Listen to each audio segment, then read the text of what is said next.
Okay, hi everybody. Thank you so much for joining us today. My name is Charlotte Strickler, and I serve as the Director of Special Events Strategy for the Purdue for Life Foundation, which is off of Purdue University. So excited to be here.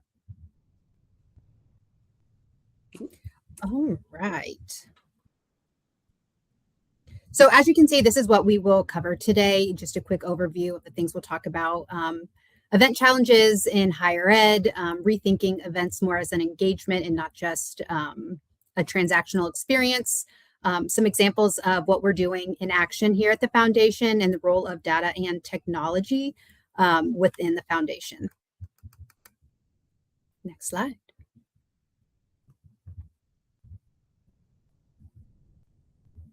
And like I said, my name is Charlotte and this is Matt. Matt, I don't know if you want to give an introduction, or people probably know you. I hear you're a repeat presenter or sponsor, so I'm sure everyone knows. This isn't my first time at the rodeo, so hello to everybody again. But really, Charlotte is the star of the show. I am just here to press the left and right arrows. Please give Charlotte some confetti on the screen, everybody.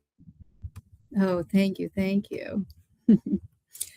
Okay, thank you very much.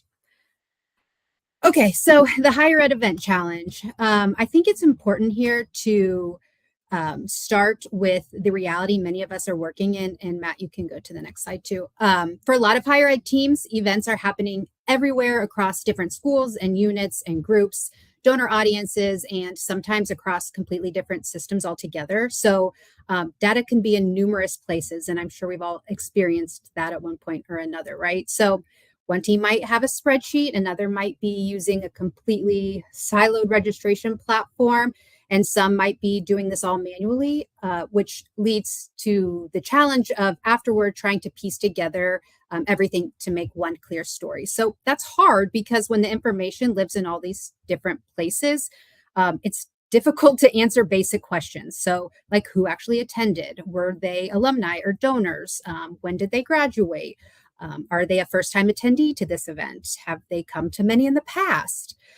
So that's kind of what we look at when we have things separate in separate places, right? So the second challenge is that the RSVP often becomes the finish line when it should really be the beginning of the relationship. So in higher ed, attendance alone doesn't tell us the whole story. You know, someone showing up to an event is a great first sign and a great first signal. It tells us they're interested and connected and wanting to engage with us. But if that information doesn't connect back to engagement history or giving behavior, volunteer interest, then we lose out on a big piece of that opportunity. And then there's the stakeholder complexity, which I know many of us feel very deeply. Every event has multiple audiences and different goals, and some areas are focused on more important, what they think is important versus maybe what our goal is as an events team. So development might be focused on the donor strategy. Some areas might be focused more on that relationship building, those contact reports they need to get in. And leadership might just want some polished reporting. And the attendee, right, just wants the experience of a great event. So we want to make sure that it's worth the while for every stakeholder involved. So the challenge isn't just hosting a great event. It's creating that strategy where the data and the experience and the follow-up all work together. So that's where we can start moving from just collecting RSVPs and registrations to building those real relationships.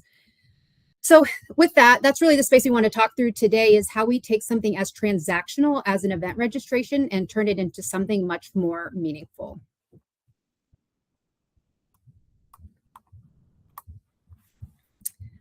Okay, so when we think about events, it really is easy to focus on those day of details because that's so much of where the pressure lives.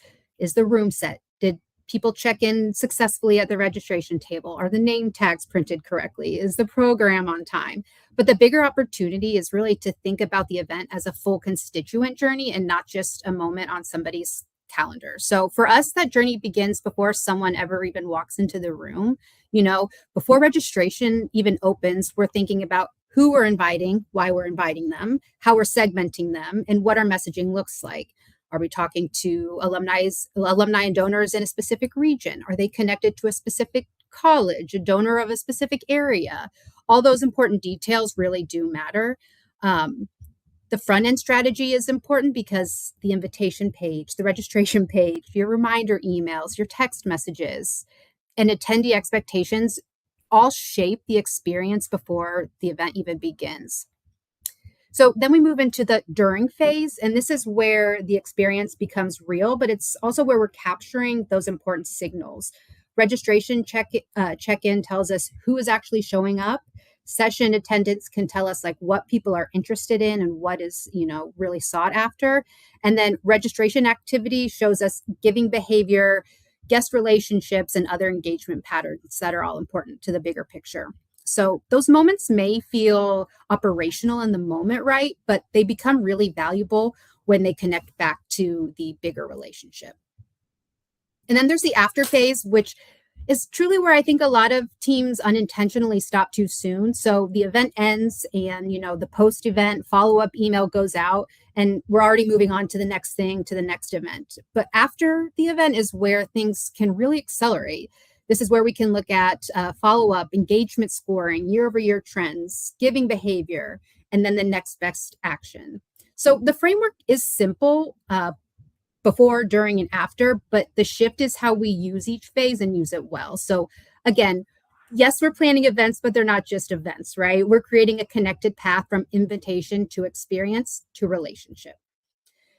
And as you look at your own processes, I think about where it usually starts to break down. Which part of the phase do you have gaps? Because once we can identify that piece, we can start building the process around the relationship instead of just the RSVP.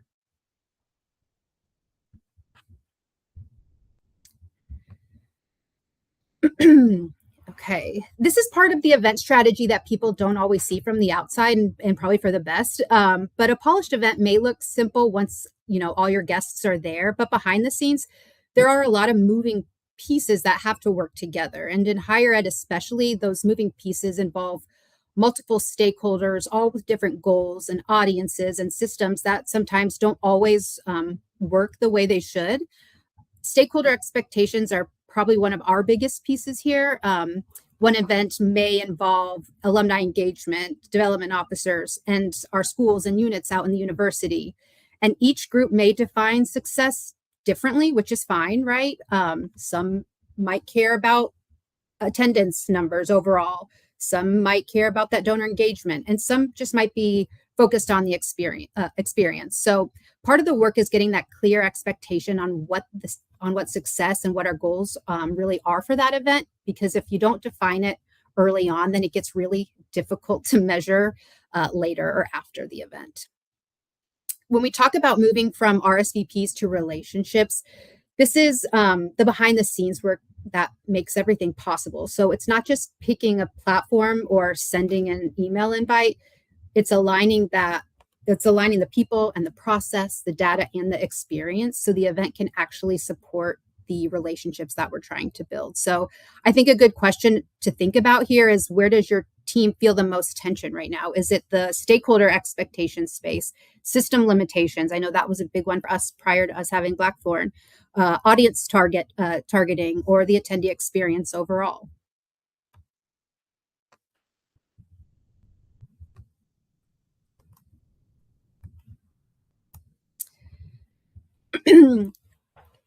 So before we get too far into the framework, I do want to give a little context of where I'm coming from. So Purdue for Life Foundation is the Purdue University's alumni and advancement organization. So our work is truly centered around helping everyone who loves Purdue stay connected, get involved, and give back. And events are truly a major part of that. We're not just hosting events, we're creating these touch points and these experiences that help people feel connected to the university, to each other, and to the mission of Purdue overall. So like a lot of organizations, we have had our fair share of challenges, and one being that our event data used to live in many different places. Registrations and attendance, guest information, attendee notes from our event planners. None of that was connected. And so there was not one clear view where we could go to see all that in one space. So even when we were doing really meaningful work, it was still hard to see the full constituent journey. That's why a Salesforce first strategy became really important to us. We wanted Salesforce or our CRM to be more than just a contact database as it relates to our events. We wanted it to become the place where our constituent engagement and constituent journeys could actually come together into one spot, and including event activity. So that's what led us to Blackthorn initially. Our previous system couldn't keep up with the complexity of our event model or the experience we wanted to create. So we're really not a one registration fits all type of organization.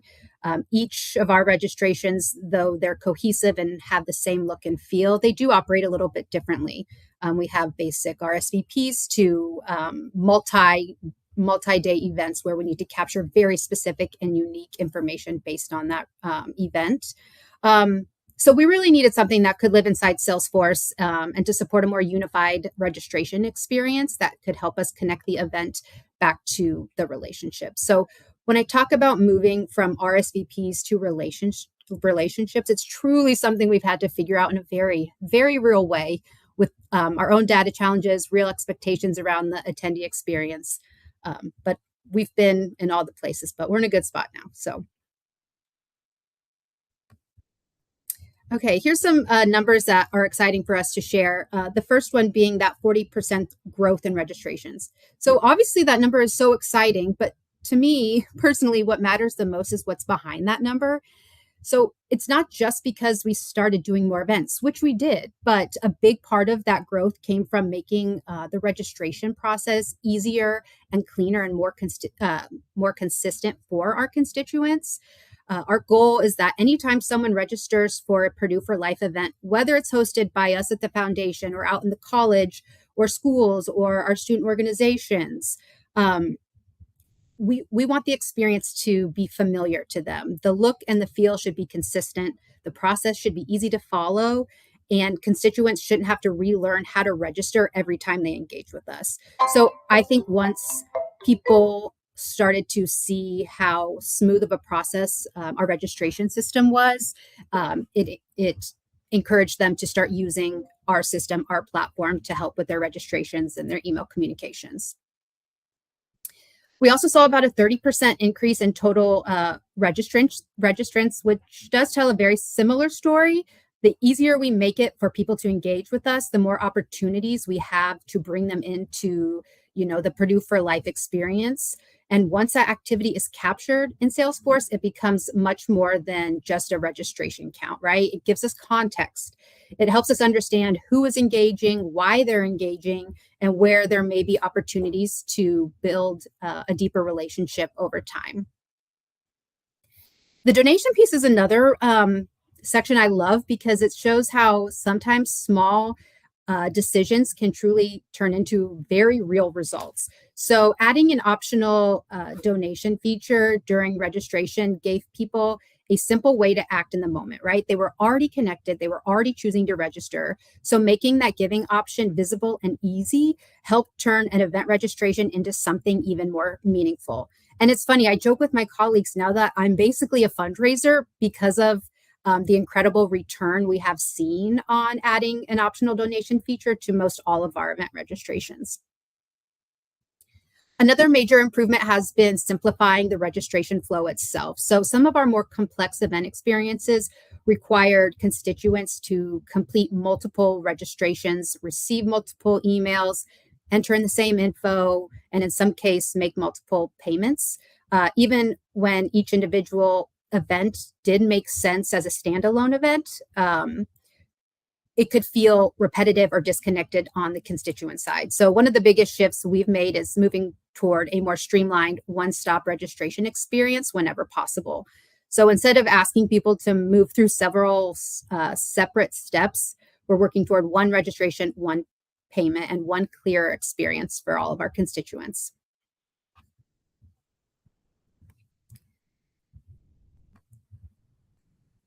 Okay, so one example of this is our annual Purdue for Life Week in Naples. It's one of our signature events, and it brings together a lot of the complexity we've been talking about. Multiple events over the span of a week, different audiences, all whom are invited to different events based on their giving level. So before we had a more unified process, registering for our Naples Week felt very clunky, to say the least.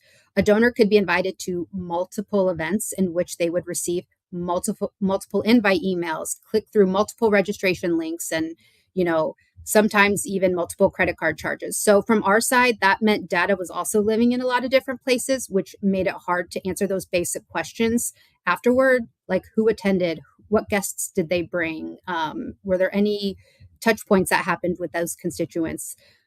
And honestly, that's where the attendee experience and the data challenge started to overlap. So when the process feels fragmented to the attendee, I've learned it also usually means it's fragmented for us behind the scenes as well. Now that we're able to move toward one registration flow, one payment experience, and one more connected view of the attendee, it feels cleaner for all those involved, right? Because they aren't having to navigate to so many different places just to participate in one experience, essentially. And internally, it gives us such a clean picture of a constituent story, a constituent journey for that entire week of events, right? We can see who came, what they attended, what they registered for, and how they interacted with the week, and how that connects back to giving history and future engagement opportunities. So for me, our Naples event is a great example of that larger shift. And the win isn't just that the registration became easier, although that does matter. The bigger win is that the experience became more connected and more curated and more polished and more useful for relationship building and furthering our mission as a foundation. So I'm curious how many of you have ever had to apologize to an attendee because the registration process is more complicated than the event itself. I know we do have our fair share of people who call in because maybe they aren't as tech savvy as some others, but that used to be the case. But luckily for us now, we've kind of moved away from that piece, but we've certainly been there before. Next slide. So this is a quick look at what the unified experience looks like in practice for our Week in Naples event. So a constituent can come to one registration page and see the different events or tickets and sessions available across the entire week. So they initially start off by selecting their ticket, which is like their affiliation to the foundation, to the university. And then they would see specific sessions or other events related to that ticket. And that's how we make it a very curated experience for them. So instead of bouncing between separate links for all those different events or them trying to remember which they've already registered for, they can build their own experience just in one place. How awesome is that, right?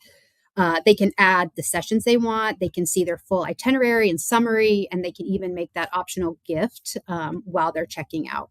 So that may sound simple, right? But for the attendee, it does make a huge difference. It feels cleaner and easier and more intentional. And that's our goal, right? We want our constituent to know that we really know them because we have so much information on our constituents, but let's show them that we know them. Let's show them that this is what they're invited to because of X, Y, and Z, right? So from our side, it means that all of that activity flows back into Salesforce instead of living in a separate system or spreadsheet. So we're not just seeing that someone registered and plans on attending, we're seeing what specific events they registered for and what they attended within that full week of events. This is really where the RSVP starts becoming more useful. It's not just a head count, it becomes a signal that helps us understand our engagement and helps us plan more meaningful follow-up and communications.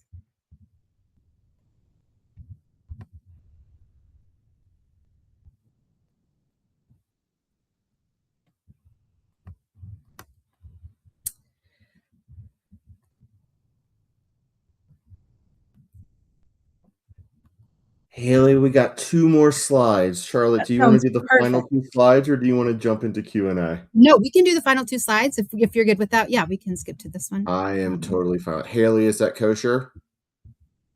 That's fantastic. I love the slides. These are beautiful. Okay. It's your template. We just used it. So. All right, Charlotte, over to you. Okay, so I think this is you, Matt, right? Or Oh, yes, this one is me. I'm coming in at sort of towards the end here to talk about context here along the way. So by having everything inside of Salesforce, the Purdue for Life Foundation is able to really create engagement in events as infrastructure and architecture, as opposed to a secondary thought along the way. And actually, I'm just going to use this, Charlotte, if we don't mind, to pivot directly sort of into some fun questions that I kind of want to pose to you and have come through the chat all at the same time. Are we cool with sort of combining the ending of these two? Sounds fabulous. Yes. All right, cool. So the purple or periwinkle colors on the left-hand side, right? This really sums up a lot of what you were talking about. So we've got the event data in context, right? You know who your donor is, you know why you're inviting them, you know where you're inviting them to, and the experience that you hope for them to have. Similarly, by providing them that experience, you can then measure actual data-based ROI on the back end from that. I'm curious, since you started going down that route, right, of using data in context to measure the actual ROI of an event, how has that changed your communications journeys for donors and constituents at Purdue for Life? Yeah, great question. So it just helps us give us a starting point of what that communication, strategy looks like. We joke that like back in the day, it was like throwing spaghetti on the wall and seeing if it would stick to know what we were doing. Like, all right, well, let's give it our best shot. And now that we have what we call our events report card, which analyzes our event and our attendee information after the event, we really can understand who is attending and important information like, oh, was this their first event? So maybe that is a different communication than we're going to send to people who attend our events year over year. So we're really able to see who is coming, and then we can personalize that communication based off of those data points. I love that. So the periwinkle ones on the left inform the teal ones on the right. I'm making up colors right now. I am partially colorblind. I'm hoping that these are correct. But that personalized outreach is what you mentioned there at the top. But we are talking about technology on top of Salesforce. So we do need to talk about Agentforce, even for just 10 seconds. Charlotte, can you tell us how AI is entering the marketing conversations at Purdue for Life, even if we haven't started enacting the results of those conversations yet? Sure. I won't speak on that too much because that lives on more of our like CRM system side of the house. Yeah. And that's really their area. And that's what's cool about my work here at the foundation is that my job, although I serve on the events team, overlaps significantly with our system side of the house. And that's what makes things possible, right? So we work really closely on the constituent journey and the experience as it relates to events and how we're going to measure those and report on those. And so although I know we're working on that piece, they're the experts in that space. And I don't want to misspeak on anything. That's totally fine. There's a fantastic IT team at Purdue for Life that anybody can connect with. In fact, if you'd like to see a name of them, there's Becky Johnson. She's one of those team members for you to connect with. Questions for you from the audience, because I know we're coming up close on time.